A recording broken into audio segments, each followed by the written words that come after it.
વરાછામાં 44 વર્ષીય પરિણીતાએ આપઘાતનો પ્રયાસ કર્યો હતો। વરાછા 904 એફએલ ટાવરમાં રહેતા સીમાબેન વાઘાણીએ ઝેરી દવા પીને આપઘાત કરતા ચકચાર મચી।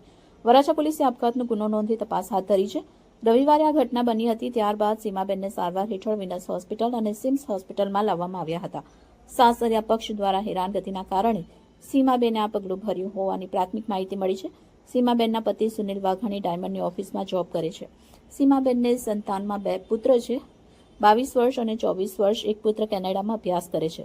મૃતક સીમાબેનના ભાઈ પરેશભાઈ તુલસીભાઈ સુતરિયા દ્વારા જણાવાયું કે ઘરકંકાસના કારણે આ પગલું ભર્યું હોવાનું સામે આવ્યું છે। સીમાબેન વાઘાણીને 25 વર્ષથી તેમના સાસરા પક્ષ દ્વારા હેરાન કરવામાં આવતા હતા। પરિવાર દ્વારા એક જ માંગ, સીમાબેનના આપઘાત પાછળ કોણ સંડોવાયેલ છે? જ્યાં સુધી ન્યાય નહીં મળે ત્યાં સુધી ડેડ બોડી નહીં સ્વીકારવામાં આવે તેવી સીમાબેનના પરિવારની માંગ છે। તમારું નામ? મારું સુતરિયા ઈશાબેન। બેન, આજે ઘટના ઘટી તેના વિશે શું કહેશો?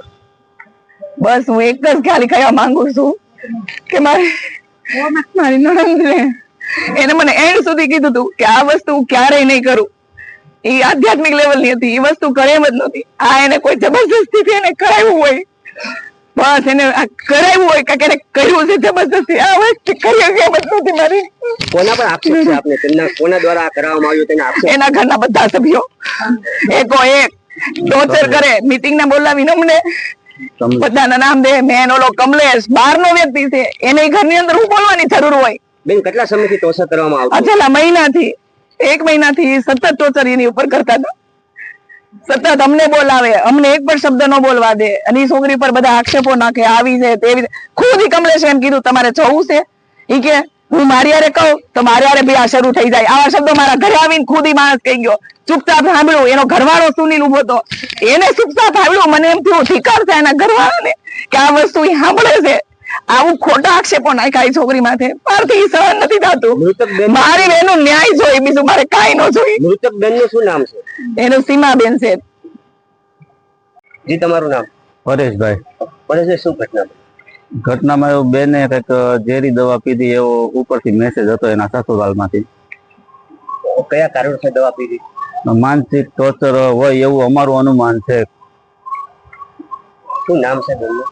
સીમાબેન સુનિલભાઈ વાઘાણી। સીમાબેન ને સંતાનમાં 2 બાળક છે। ઓકે, શું કારણ? કઈ પહેલા કોઈ કારણોસર કોઈ ઝઘડો થયેલો? ઝઘડો અવારનવાર એને થતો, અને લગભગ મેરેજની લાઈફના 25 વર્ષ થયા છે, અને અમને અવારનવાર આ બાબતે એ લોકો બોલાવતા। એમાં લાસ્ટ લગભગ મહિના દિવસની અંદર કે બહુ મોટા પાયે આ લોકોએ કંઈક ચાલુ કર્યું હતું। એમાંથી એમને એ લોકો અવારનવાર બોલાવીને ટોર્ચરિંગ કરતા। એટલે અમે લોકો એવું ડિસાઈડ કર્યું કે બેન આપણને ફોન કરે તો આપણે એનો ફોન રિસીવ કરવાનો। જમાઈ કે એના પપ્પા, એના મમ્મી, અથવા એની નણંદ, અથવા એક અધર વ્યક્તિ એ લોકોએ રાખેલો છે, કમલેશ નામ છે એનું, અને યોગી ચશ્માની દુકાન ચલાવે છે। એ વ્યક્તિનો ફોન આવે તો આપણે ફોન રિસીવ નહીં કરવો, બેનનો ફોન આવશે તો કરશું। પણ એ જાણકારી આપણને મળી કે બેનનો ફોન એ લોકોએ 15-20 દિવસ પહેલા લઈ લીધો હતો, એટલે બેન પાસે કોઈ ફોન નહોતો, અને સુનિલ ફોન કરતો હતો। એના માનસિક ટોર્ચરથી થાકીને અમે ફોન ઉચકવાનો બંધ કરી દીધો। એની યારે કોઈ અમારે વાર્તાલાપ કરવાની થતી નહોતી। જો કંઈ પણ વાર્તાલાપ અમે કરીએ તો નાનો પોઈન્ટ પકડીને અમને લોકોને માનસિક ટોર્ચર વધતું હતું। એટલે અમે એને લોકો કનેક્શન કાપવા બાબતને નક્કી કરી લીધું કે આપણે એ લોકો સાથે કોઈ વાત કરવી નહીં, પર્સનલ બેનનો ફોન આવે તો વાત કરશું। આપઘાત કર્યો તો એના કેટલા દિવસ થયા? આપઘાત કર્યો લગભગ રવિવારે કંઈક ઘટના બની છે। કેટલા વાગે ટાઈમ આપણને નથી ખબર, અને આપણને જાણ મળી એને લગભગ સાંજે એ લોકો જયારે હોસ્પિટલમાં જે તે સમયે દાખલ કરી ત્યારે ફોન આવ્યો હતો કે આ સીમાએ આવું ઘટના કરી છે। રવિવારની ઘટના, આજે 3 દિવસ થયા, ડેડ બોડી હજી સુધી સ્વીકારવા નથી આવી। શું માંગ આપની?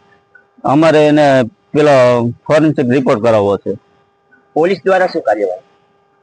પોલીસ દ્વારા તો એ સમયે અમે પોલીસને જોયા નહોતા, ત્યાં હોસ્પિટલ ભાડ્યા નથી પોલીસને। સવારે જયારે રિલીઝ આ લોકોએ કર્યું 8 વાગે કે ભાઈ આના હવે કઈ ધબકારા પૂરા થઈ ગયા છે, એટલે અમે લોકો દોડીને હોસ્પિટલ ગયા। ત્યાં તો બધું કાર્યવાહી બધી પતી ગઈ હતી। કયા પોલીસ સ્ટેશનમાં ફરિયાદ આપવામાં આવે? હવે વરાછા સુરક્ષા ભવન પોલીસ ચોકીમાં અમે ફરિયાદ લખાવી છે।